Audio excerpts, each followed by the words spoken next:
Hello everyone, আপনাদের সবাইকে আমার আজকের আরেকটি নতুন পর্বে স্বাগতম। শীতকাল মানেই কিন্তু পিঠাপুলির উৎসব। শীতের সকালে আর পিঠা খাবো না সেটা একদমই হয় না। তাই আমি আজকে শেয়ার করছি একদম নরম তুলতুলে দুধ চিতই পিঠার রেসিপি শুরু থেকে শেষ পর্যন্ত দেখে যাবেন। আশা করছি আমার আজকের এই ভিডিও আপনাদের ভালো লাগবে। আর ভিডিও ভালো লাগলে চ্যানেল সাবস্ক্রাইব করে রাখতে পারেন, অথবা পেজ থেকে দেখলে ফলো দিয়ে রাখতে পারেন আর এরকম নিত্য নতুন মজার এবং সহজ টিপস পাওয়ার জন্য। আজকের এই পিঠা তৈরির জন্য আমি এখানে নিয়ে নিয়েছি আতপ চাউলের গুঁড়া, মেজারমেন্ট কাপের 2 কাপ। এখন এটাকে কুসুম গরম পানি দিয়ে ভালো করে গুলিয়ে নিতে হবে।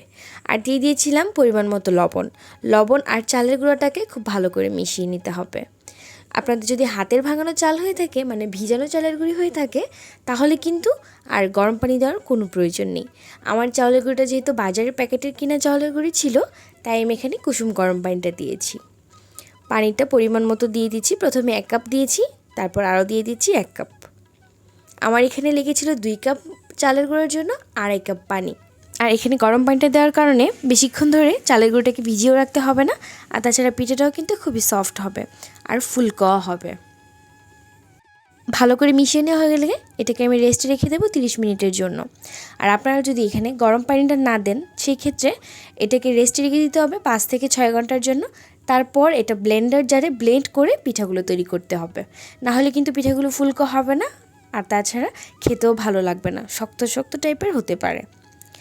তো এইভাবে করে রেখে 30 মিনিট পর এসে আমি একটা পাত্র নিয়ে নিয়েছি। আর লোহার পাত্রে বানাচ্ছি পিঠাগুলো। আপনারা চাইলে কিন্তু যে কোনো ধরনের মাটির পাত্র বানিয়ে নিতে পারবেন। তবে আমার মনে হয় লোহার পাত্রে তৈরি করলে অনেক বেশি সহজে উঠেও যায় আর পিঠাটা দেখতে খুব সুন্দর হয়। তাই প্রথমে একটা বাটিতে আমি এখানে 1 টেবিল চামচ পরিমাণ তেলের মধ্যে 1 টেবিল চামচ পরিমাণ নর্মাল পানি দিয়েছি। তেলটাকে মিশিয়ে নিয়ে পাত্রটার গায়ে একটু করে ব্রাশ করে দিয়েছি। তারপর পাত্রটা মিডিয়াম গরম হয়ে যাওয়ার পর অল্প অল্প ডো তৈরি করে, মানে পিঠার পরিমাণে ডো দিয়ে দিচ্ছি। তারপর একটা ঢাকনা দিয়ে ঢেকে দিয়ে রান্না করে নিব 3 মিনিটের জন্য। 3 থেকে 5 মিনিটের মধ্যেই আশা করি হয়ে যাবে। এই তো পিঠাটা হয়ে গেছে। আর কতটা জালি জালি ভাব হয়েছে দেখতে পাচ্ছেন, একদম সফট হয়েছিল। তারপর এভাবে করে আরও একটি পিঠা তৈরি করে নিচ্ছি। আর এই দুধ চিতই পিঠার জন্য কিন্তু অবশ্যই পিঠাগুলো অনেক সফট হতে হবে, না হলে ভিতরে দুধের মিশ্রণটা ভালো করে যাবে না, খেতে ভালো লাগবে না।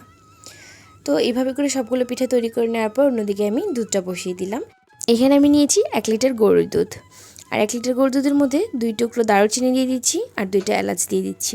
এতে করে খুব সুন্দর একটা ফ্লেভার দিবে। এরপর আমি এখানে দিয়ে দিয়েছি খেজুরের গুড়। আমি এখানে 1/4 কাপ খেজুরের গুড় দিয়েছি। আপনারা চাইলে কিন্তু খেজুরের গুড়ের পরিমাণটা যার যার টেস্ট অনুযায়ী দিতে পারেন। আর আপনারা যদি চান তাহলে কিন্তু এখানে যে আমি এলাচ আর দারুচিনি দিয়েছি সেটা কিন্তু স্কিপ করতে পারেন। যারা কিনা চাচ্ছেন যে শুধুমাত্র খেজুরের ফ্লেভারটা দিয়ে পিঠাটা তৈরি করবেন, তারা এলাচ দারুচিনিটা দিবেন না। তো তারপর দুধটা অনেকটাই ঘন হয়ে গিয়েছিল। ঘন হয়ে যাওয়ার পর একে একে সবগুলো পিঠাকে দিয়ে দিচ্ছি। সবগুলো পিঠা দেওয়া হয়ে যাওয়ার পর কিন্তু এগুলোকে বেশিক্ষণ ধরে জাল করা যাবে না। আমি ঘড়ি ধরে 2 মিনিট জাল করেছি। 2 মিনিট জাল করেই সবগুলো পিঠা উল্টে পাল্টে নিচে উপরে দিয়ে যেন দুধটা ভিতরে ভালো করে যায় সেরকম করে নেড়ে চেড়ে দিয়ে চুলার আঁচকে বন্ধ করে দিয়েছি। এরপর এটাকে ঠান্ডা করে নিয়েছিলাম আমি প্রায় 5 থেকে 6 ঘন্টার জন্য। ঠান্ডা হয়ে যাওয়ার পর পিঠাটাকে উঠিয়ে নিচ্ছি। দেখতে পাচ্ছেন এটার ভিতরে কিন্তু একদম দুধের রস গিয়ে টইটুম্বু হয়ে আছে, খুবই সফট হয়েছে। আপনাদেরকে একটু কেটে দেখাচ্ছি। এভাবে করে কিন্তু তৈরি করে নিতে পারবেন এই মজাদার এবং সহজ পিঠার রেসিপিটি। আর উপরে একটু নারিকেল গুঁড়া দিয়েছি। আমার মনে হয় যে নারিকেল গুঁড়া দিয়ে পিঠাগুলো সার্ভ করলে খেতে বেশি মজার হয়। আপনারা চাইলে কিন্তু এটা দিতে পারবেন দুধ সিদ্ধর সময়ও।